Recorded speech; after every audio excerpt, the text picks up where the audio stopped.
I think it's important, and I also think as a man that didn't used to talk at all, if there's an opportunity to do now, then I will. I wrote a piece. So Leon, after the event the other night, I couldn't sleep, buzzing, whatever. And I wrote a piece at 2:30 in the morning. Don't ask me why, but it was just on my mind. And, I wrote a piece and I've given it to the Voice newspaper, and apparently it might be coming out later on. So I've now found new ways of being able to talk about mental well-being where actually I didn't talk about it before. And I used to bottle it all up and crash it all in and then shut the door for God knows how many days. Yeah, especially prevalent in our team. And Leon can talk firsthand about this. It's the whole point of it, isn't it? So people, especially men, I suppose, because there's this history of bottling things up, isn't there? Yeah. And Leon, you can talk about this, how it helps you to have a group of guys around that you can just talk to and get any of your fears, because you're going to have up days and down days, and being able to trust people and being able to trust to open up, it makes such a difference. Yeah, so, well, like Troy, Stillman is a charity team, which has the men at heart, and our team's motto is, if it matters to our players, it matters to us. And like Jake said, we have a good bunch of lads. Not everyone play regularly. Some of them aren't even that bothered in playing, but they just like the camaraderie. They like being together, having a bit of a laugh and trying to come up with new things. To me personally, the team helped me more than I actually realised, to be honest. Right, okay. It's so good being part of something that you feel welcomed in, you belong in, and you just kind of have like 30, I think it's 35 in our WhatsApp group or something, but like brothers, families, that's what it is. It is a family. Basically, long story short, probably is, how important could a sport be for an individual? That camaraderie, that sense of belonging, just that reassurance that you got someone to talk to. And did you feel any of that whilst you was playing, or do you know of any players, or has your son felt in that way before? It's a crazy question, Leon, because my love of football was also brought my biggest pain. So my 18-year-old son, my eldest son, was killed in a car crash on the way to a game. He was released. So long story, really short. He was released from his football club. So he was released from AFC Wimbledon. He was a bit down on himself, and wanted to get him back into the footballing environment. But I was manager at Chesham Football Club. So I said, look, come along, play with me for a little while, get your confidence back, see you later kind of thing. And 4 months into signing for me, he was killed on the way to a game, and a car crash that ended. There's 4 people in the car, ended 2 of the other careers, and 1 survivor on our end. So I'll tell you now. So the game was actually, we actually arrived at the game. It was in December. It was snowing. We normally get a minibus. We didn't, because we were uncertain whether the game was going to be on. The last moment we got the call, we were all at the football club and got the call the game's on, and we had to travel to Luton. So obviously we couldn't have the minibus, so we travelled by car. Weird set of circumstances. He's normally in the same car as me. I travel with the chairman, but we come with a friend of ours who's also a team member. We normally stop at a sandwich shop before, get a sandwich, jump in. This time he didn't get out of the car. He didn't go in the sandwich shop. He didn't want a sandwich. He didn't get in the chairman's car with me. So he travelled with the guy who brought us down there.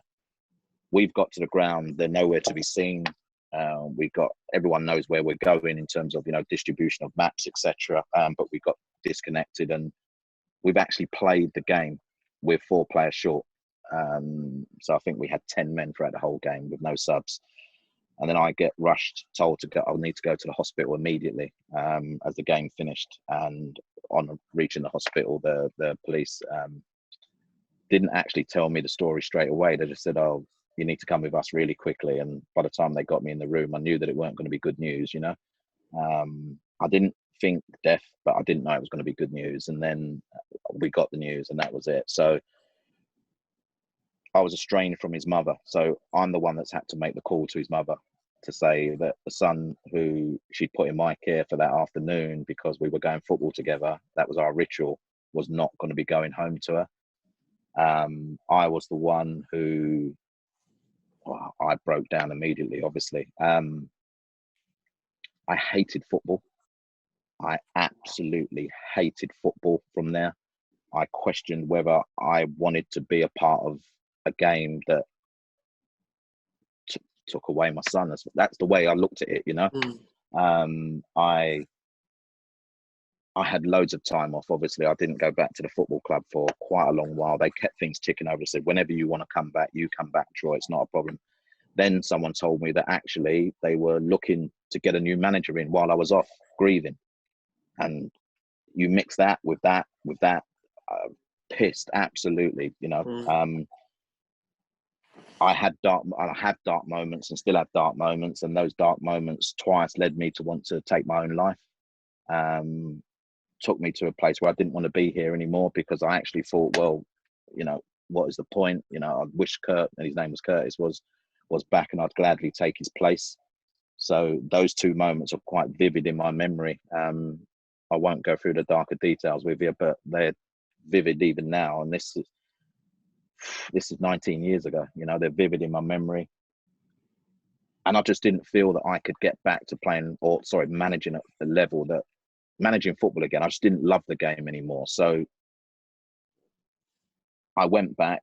We won a cup final, which obviously dedicated to my son, and they were working behind the scenes to get rid of me anyway. So all of a sudden, from this tragedy, the club have taken that as an opportunity to actually squeeze me aside. But we've won a cup, and that was my parting gift. And it wasn't a gift to the football club. It was a gift to my son, you know. And I didn't then, when I walked away with no thought of being part of football ever again. And I ran my own academy at the time as well. So I had no thought of being part of football ever again. But my business partner, who was also involved in football, ex-professional footballer Steve Brown, if it wasn't for him, one, I don't think I'd be here now anyway. He was the one that picked me up during that dark period of time and kept me going. Not in any capacity that I was a Troy Townsend that he knew, but he knew he had to be there to help me survive. And he was at Slough Town Football Club, and he said, I'm sorry, excuse my French, fuck them, come with me, you know, come and be a coach at my club and to be honest with you, I was not interested. And this is that we spoke, and when you talk about, you know, the closeness of the football community, he was my business partner, but he's my best friend, and he was, you know, the best person I would talk to in and around football. You know, when we weren't working, we're still speaking every single day, you know, and every minute of the day. And eventually I did, and it was funny because he said to me, why don't you give me Kurt? I'm thinking to myself, why am I going to give him my son? He said, well, you know, and Slough, listen, there were 2 divisions above us. I should have, well, why wouldn't I? But no. I felt I needed Kurt with me to help him get his confidence back in playing football. In hindsight, if I'd let him go, maybe he'd still be with us now, you know? So there's a lot of pain involved in this in terms of my personal circumstance. But I eventually went and enjoyed a season with Steve at Slough to get my, and I wouldn't say love, but to try and get my energy back about football. I loved football. Now I don't love it, but it's about energy back about football. And I did. I got a little bit of energy back. I started to come out my shell a little bit. Do you know what I mean? And started to you know, get a bit passionate about the game again. We reached the FA Cup first round, you know, so it's a non-league club. You know how massive that is. So I enjoyed all that. And then he left because of financial problems, and we went to Boreham Wood. And after that, I was in a space where I was much better about myself. And he said, look, come as assistant manager. And I did. And then the journey continued. We went to Dover and all, you know, those kind of things. And then I was back in the game as such. Tragedy strikes again. Ray Jones, who was part of my academy, who was now playing at Queen's Park Rangers, as thought of as one of the next big things in England and possibly going to Liverpool, dies in the same way.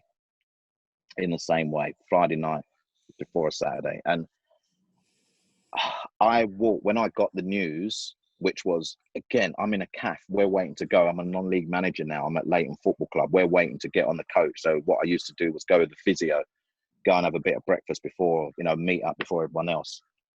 I walked into the middle of what this road was, Lea Bridge Road, when I got the news, and they had to run out of the cafe and pull me back. And I'd lost all sense of, everything came flooding back from Kurt, all this new stuff with Ray. And I just walked into the middle of the road, and they ran and pulled me back and just said, Troy, what happened? What happened? Was, you know, and I don't know how I got the news out to him, but I eventually got the news out to him. So what I'm trying to say is this game that has brought me it brought me heartache, because I got released twice. You know, I can deal with that kind of thing. I went into a dark space after being released. I'd struggled mentally after being released, because football was the only thing that I loved doing. And to be fair, I was shit at everything else. So I didn't take my exams. I didn't, you know what I mean? I was crap. Football was good, but I got released twice. I got into a dark place. I started hanging around with the wrong people, and I was doing the wrong things at silly times. You know what I mean? And I don't know, you can understand that. And then I got my love back. I started my own academy. I started helping young people, young players, because there were many like me that had no support and guidance, but had ability. And then it kicks me in my teeth again. You know, it takes my son away. I hate it again. I start to build up love again. It takes Ray away. I hate it again. I'm suicidal. I'm not contemplating life about football no more. And here I am, I'm working in the game. You know, so it's my roller coaster, for anyone listening, is unbelievable. It's you know, and that's why I can appreciate the work that you're doing, Leon, because I have a group of friends who I've had since school. I've never told them the story in the manner that I've told you. They were there for me when Kurt passed, as a group of friends. But I don't extend my story out, because we're a certain kind of group of friends. Our banter is rife. The most funny people that I've ever had to, and you know, we've been together since school, so you can imagine that is a tight bond. But I've never actually delved into my story in the way that I've delved into it with you, and a way that I've now spoken with other people. Steve, who wasn't that group of friends, but became my business partner and whatever else, is the one who I shared it with. And like I said to you, is the one who actually pulled me out of the rut, you know, and unfortunately he passed from cancer 3 years ago. And now I don't have that individual. I don't have that person who on a singular day we may just call and chat shit. Nothing else matters in the world. You know what I mean? He's the kind of person I could ring up. I'm feeling shit. I'm shit. I hate the world. And he comes out with some crap. And then we just start laughing. And then I forget all that. And then the banter's flowing, you know? And I have been supported 110%. Let me just say this, not about support. It's about, and you know this vital person or individuals that actually you can share moments with, that actually have nothing to do with what's going on in your heart sometimes, and that heartbreak and pain, you know? So listen. Yeah, exactly. And I can relate to that a bit. So obviously, there's a friendship group. We've got kind of there's four of us that are kind of best mates. And as you know, it's you don't really talk about anything else apart from trying to wind each other up 24/7, etc., etc. And then just over a year ago, February before, one of my best mates, a part of the four, was killed on a night out, a single punch, a drunken fight. Someone hit him and he died. Where? In Northampton. I heard about that. I'm sure his name I was heard Bradley. about that. Yeah, Oh, he's one of my best mates since reception. We'd known each other. We'd go on holiday together. With this part of this, the four best mates, we go around each other's house, mess about, and it was interesting then to see how this group of friends. Obviously, we were one down. The three of us all looking at each other, going, "Are we able to switch from taking the piss out of each other, and we're obviously like brothers anyway, but to then just be something a bit different?" And yeah. I suppose we did, but actually the continuity helped as well, and we kept taking the mick out of each other. But obviously, there are moments where we have serious conversations, and it's so important. And then I started playing football with Leon and those guys. So important almost to sit there, and as you said, it takes time. But you've got to kind of get yourself back on your feet and get yourself back into a position where you've just got to start living again, I suppose. Yeah. You've got to start living again, but you never forget, do you? No.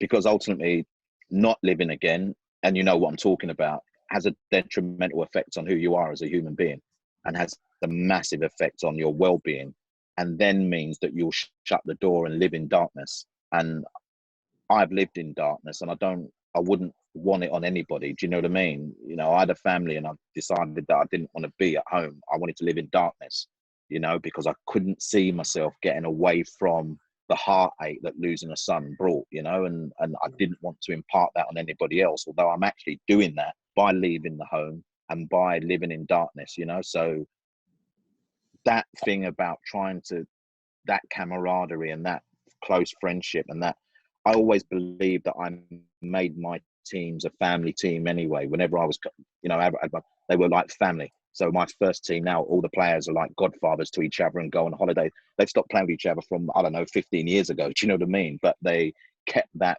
family value, that friendship, that, you know, you know, I was on an Instagram live last night, and one of them popped into the Instagram live, and I literally just said, that lad, what a great player, but he didn't want to make it in the game, and he just put up like 12 beer emojis. Do you know what I mean? Because that's what he's like. He could play, but the beer was so much better than playing football. And that's the kind of thing, you know, because he's 30, I'm 55.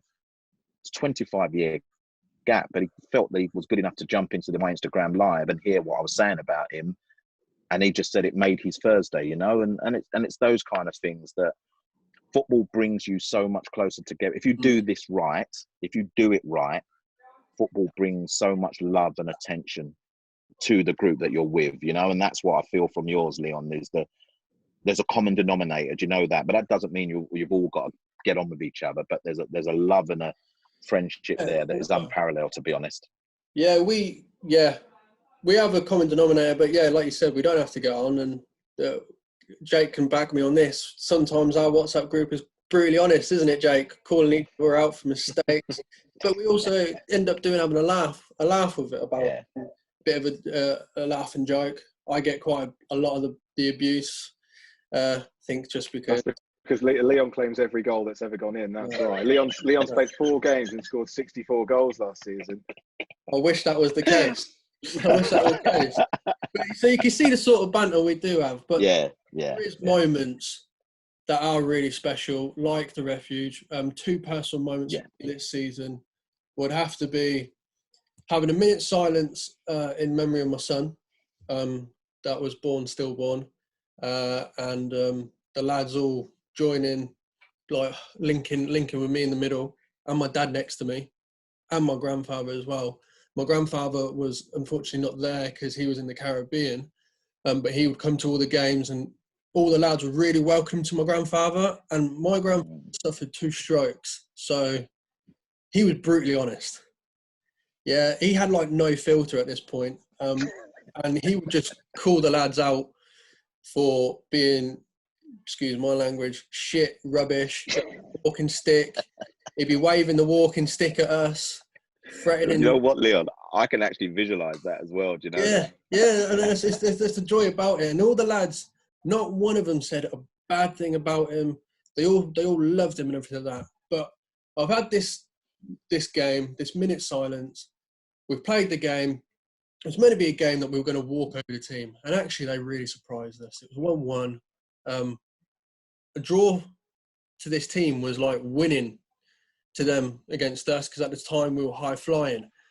Yeah, I think it was actually a cross from Jake, to be fair, or a cross came in from. Yeah, there's a plug for you, Jake. There, look. Yeah, Jake headed it, and then it came towards me, and I just flicked it on the back of my head, and I scored. I think what that he's saying there is Jake Jake was about to score a goal, and then I just goal snatched. Yeah, I had to take it clearly because it wasn't going in. But you know, I've run to my mum and my dad that are there. I've got a shit underneath saying that's for you, son. One of the lads' girlfriends got the photo of it. That photo is packed. Amazing. The next game we play, after a 2-week break, there's another minute silence. And unfortunately, this one's for my grandfather. That passed away whilst swimming in the sea in the Caribbean. You know, I was meant to go with him, and my father was, but we both said no because it was too early in the year, because this was January just gone, too early in the year for us to take the annual leave to go. We'll save it for the next time. My mum went, my nan went, and my cousin went. And they were all there whilst my granddad was holding on the boat. And all he wanted to do was look into the water. He looked into the water and he never came up. Apparently his heart just stopped. So obviously I had to deal with all that. My mum absolutely in bits on the phone. Me and my dad stuck here, couldn't do anything. I was pacing around my parents' kitchen dining room, it's open plan. And I honestly can tell you, I generally thought I was pacing for probably like 10 minutes. Turns out I was pacing non-stop for 4 hours. I had blisters on the sole of my feet because I just couldn't think straight. I was angry. I was very angry with myself because I didn't go. I was really reluctant to play. Didn't want to play, but it got out. The lads knew. They sent me so many lovely messages and everything. They're like, "No, you need to play. You need to play. You need to play." Went, had a minute's silence, and again I ended up scoring. Again, had a shirt underneath, but the support and the backing that I got, and all the kind messages from the lads in the group individually, that will be with me forever. And that's the sort of thing that we're bringing to the table, and we're trying to get out there. Like you said, with your friend, your business partner, and to anyone that's going to watch this or listen to this, it's so important that if you are that friend and you are worried about someone, give them a call. It's lockdown. A lot of people are isolated. People's mental health are going to suffer. Give your family, your friends a call. That one call, which you've already said in this interview, can really save a life. Yeah. And it's very important. So, yeah. All I would say, Leon, and thank you for sharing your story, incredible story. I used to always think that call was difficult. I used to always think that I know everyone's saying to me, make the call, but I can't do it because I didn't think I would have anything to say. And I didn't think that I would be able to openly express whatever it is that I need to. But sometimes it's not just about expressing, isn't it? It's just about the talk, the conversation. I found other ways to open up. So I told you, Kurt passed away 19 years ago, Ray 15 years ago, Steve 3 years ago.